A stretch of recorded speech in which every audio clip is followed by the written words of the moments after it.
Assalamualaikum warahmatullahi wabarakatuh.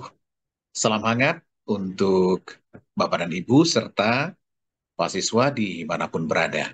Kembali dalam channel Novrion UNP, kita akan berbicara tentang satu topik yang saat ini sedang menjadi tren dalam dunia pendidikan kita, yaitu pembelajaran berdiferensiasi.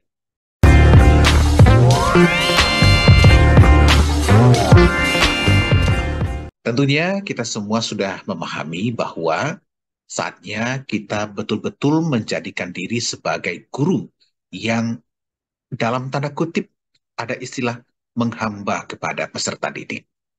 Artinya apa?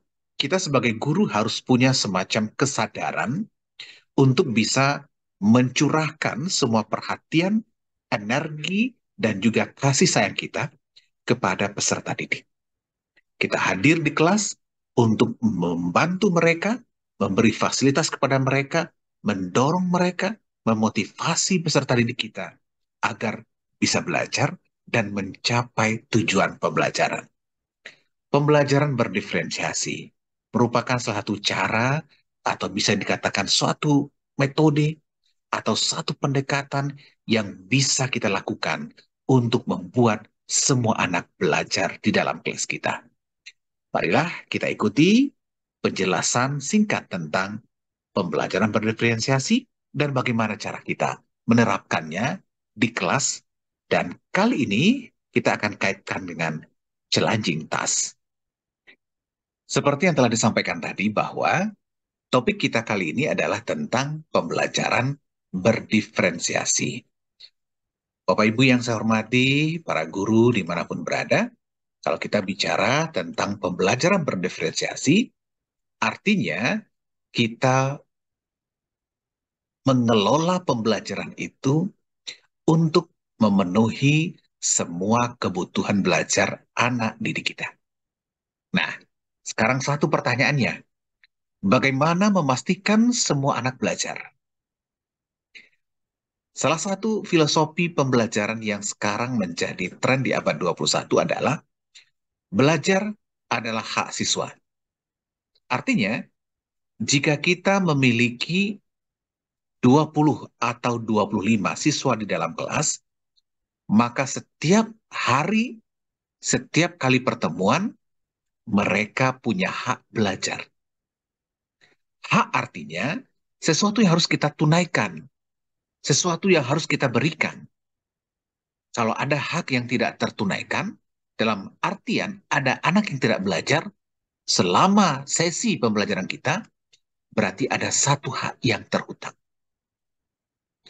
Maka dalam abad 21 ini, saat ini kita sebagai guru harus melakukan perubahan dari belajar sebagai kewajiban siswa menjadi belajar sebagai hak siswa.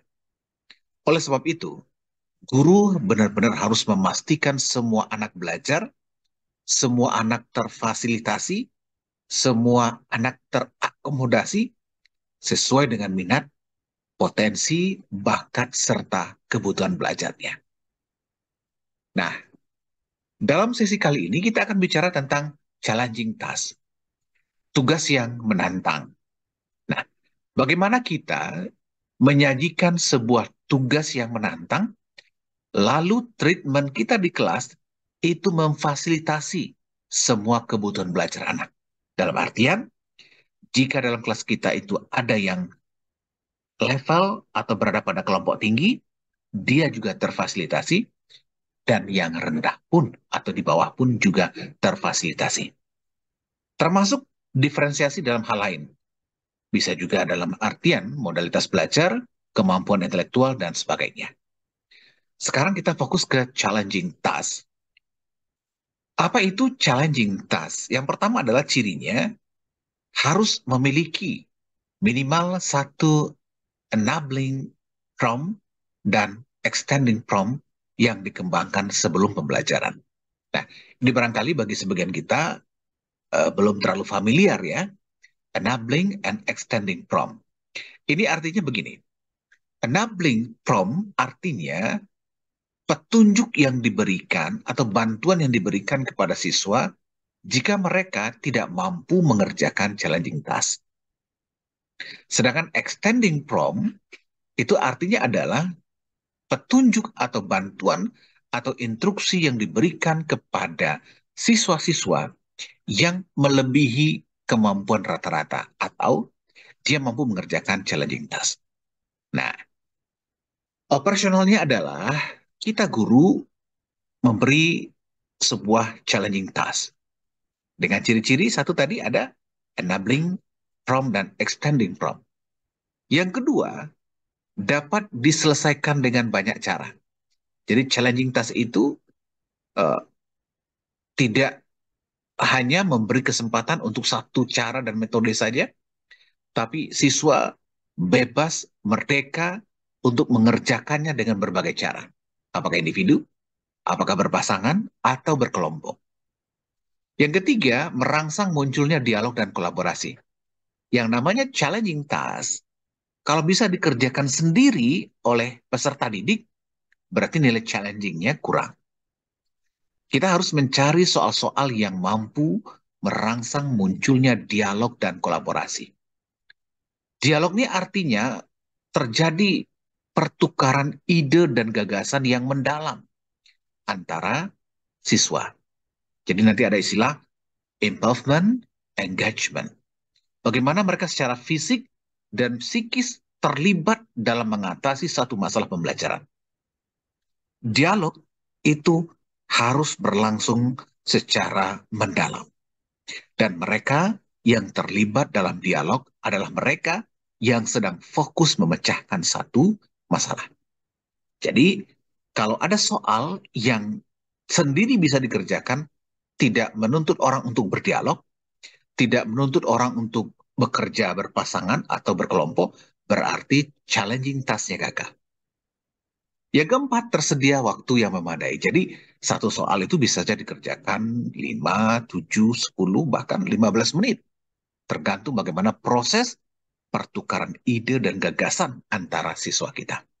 Nah, jadi kalau begitu, challenging task, tugas yang menantang, adalah tugas yang dapat diselesaikan dengan banyak cara, berpasangankah, berkelompokkah, atau cara lain, membutuhkan banyak sumber belajar, bisa kita tambahkan.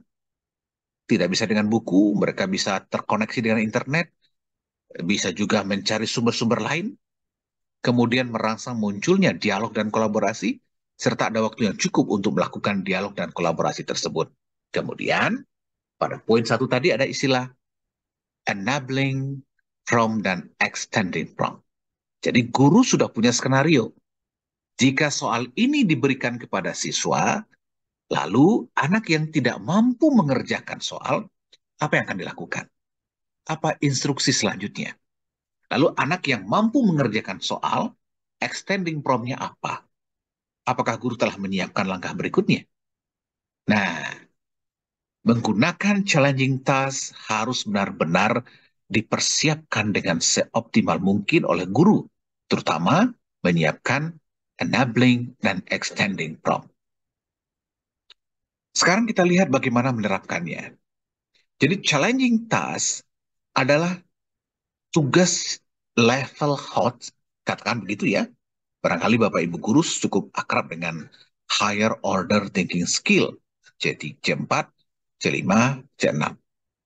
Challenging task kita berikan ketika tugas itu telah diberikan kepada siswa, maka kita akan melihat kelas itu akan terbagi. Ada yang mampu, ada yang kurang mampu, lalu ada yang melebihi ekspektasi kita. Nah, kalau begitu, kelas kita kan bisa dikelompokkan menjadi 3. Kelompok bawah, kelompok menengah, kelompok atas. Enabling prompt adalah apa yang akan dilakukan guru jika peserta didik tidak bisa mengerjakan challenging task. Apa instruksinya? Apa prasyarat? Apa langkah awal? Apa bantuan yang harus dikerjakan siswa agar mampu mengerjakan challenging task?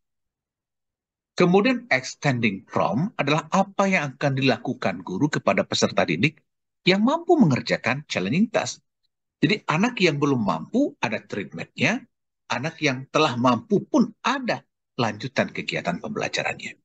Skenario ini harus sudah terjadi, harus sudah tersiapkan oleh guru sebelum pembelajaran. Jadi tujuan pembelajaran itu berada pada level menengah, rata-rata. Nah, ketika ada yang tidak bisa, maka ada instruksi lanjutannya yang disebut dengan enabling prompt.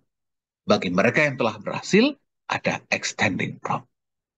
Nah, Bapak Ibu yang saya hormati serta Anda mahasiswa, jadi pembelajaran berdiferensiasi itu bisa kita maknai secara sederhana bahwa kita memberikan pilihan-pilihan, menyediakan langkah-langkah berbeda untuk merespon dinamika, perbedaan, diferensiasi siswa kita dalam menghadapi sebuah challenging task. Jadi kali ini kita bicara pembelajaran berdiferensiasi itu dari aspek challenging task-nya. Kemudian ada istilah enabling prompt dan extending prompt. Nah, sekarang kita lihat penerapannya, contoh penerapan dari pembelajaran berdiferensiasi melalui challenging task. Karena Pak Dion orang geografi, kita buat contohnya dalam geografi. Dengan menghadirkan sebuah peta dunia, kita akan memberikan sebuah challenging task, ya, challenging task, tugas yang menantang kepada mereka. Ini barangkali cocok untuk SMP, bisa juga SD untuk IPS, atau juga bisa untuk pemanasan bagi SMA. Dengan melihat nama-nama negara pada peta ini, kita akan minta mereka untuk mengelompokkan negara-negara yang memiliki musim dingin pada bulan Juni, contoh sekarang. Lalu negara yang memiliki musim semi, musim panas, dan musim gugur. Katakan begitu ya. Nah, sekarang kita lihat. Pada musim yang terjadi sekarang, kalau di belahan bumi selatan, bulan Juni, tentu sekarang musimnya musim dingin ya, bagi mereka yang sudah tahu. Tetapi, bagi peserta didik kita, belum tentu semuanya paham dengan pembagian iklim matahari berdasarkan penerimaan radiasi matahari. Bulan Juni di belahan bumi selatan musim dingin. Maka dicarilah negara-negara di selatan yang subtropis ya, mana saja. Bagi mereka yang mampu. Berarti negara yang ada di utara sekarang musim apa? Nah, kalau terus bergerak mataharinya Juni, Juli, Agustus, September, Oktober, November, ya, Desember sampai ke Juni, ya. Lalu bagaimana perubahan iklim pada negara-negara yang ada pada peta ini? Nah, bagi anak yang tidak mampu menjawab, maka enabling prompt-nya itu adalah kita harus mengajarkan dulu, memberi informasi tambahan kepada mereka, meminta mereka untuk belajar tentang pembagian iklim matahari. Nah, nanti ada mereka akan tahu dulu tropis yang mana, subtropis yang mana, sedang yang mana, kutub atau polar yang mana. Dengan melihat garis lintang itu, nanti mereka bisa melihat mengukurnya, membuktikannya di peta atau atlas. Oh, 0 sampai 23, LULS itu berarti tropis. Maka nanti mereka melihat, oh, tropis ini saja. Nah, setelah itu baru kita lihat bulannya lagi. Bulan itu gerakan semu matahari. Bulan Juni, mana yang musim panas, mana yang musim dingin, gitu ya. Bulan Maret, gitu ya, bagaimana musim di daerah subtropis, di utara, bagaimana pula di selatan. Nah, lalu bagaimana mereka kalau yang sudah mampu? Kalau mereka sudah mampu, kita berikan tugas tambahan lagi. Ya, bagaimana mereka mengurutkan negara-negara berdasarkan iklimnya pada bulan tertentu, lalu urutkan negara itu berdasarkan klasifikasinya. Maju, berkembang, atau maju, berkembang, bisa juga kita kelompokkan pada negara-negara yang katakanlah backward gitu ya. tapi cukup maju dan berkembang saja. Oke? Nah, begitulah kita mencoba menerapkan apa yang disebut dengan pembelajaran berdiferensiasi dengan menggunakan challenging task, tugas yang menantang. Hari ini kita belajar tentang pembelajaran berdiferensiasi, challenging task, kemudian enabling prompt dan extending prompt untuk memfasilitasi, untuk membantu semua anak tetap belajar. Walaupun ada di antara mereka yang belum mampu mengerjakan challenging task, kita berikan enabling prompt. Bagi yang mampu mengerjakan challenging task, kita berikan extending prompt. Selamat mencoba, dan tentunya jika melalui video ini ada hal yang perlu kita diskusikan, Pak Dion dengan tangan terbuka menerima diskusi dan sarannya. Silakan tuliskan di komentar. Sampai ketemu pada penjelasan berikutnya, semoga bermanfaat. Assalamualaikum warahmatullahi wabarakatuh.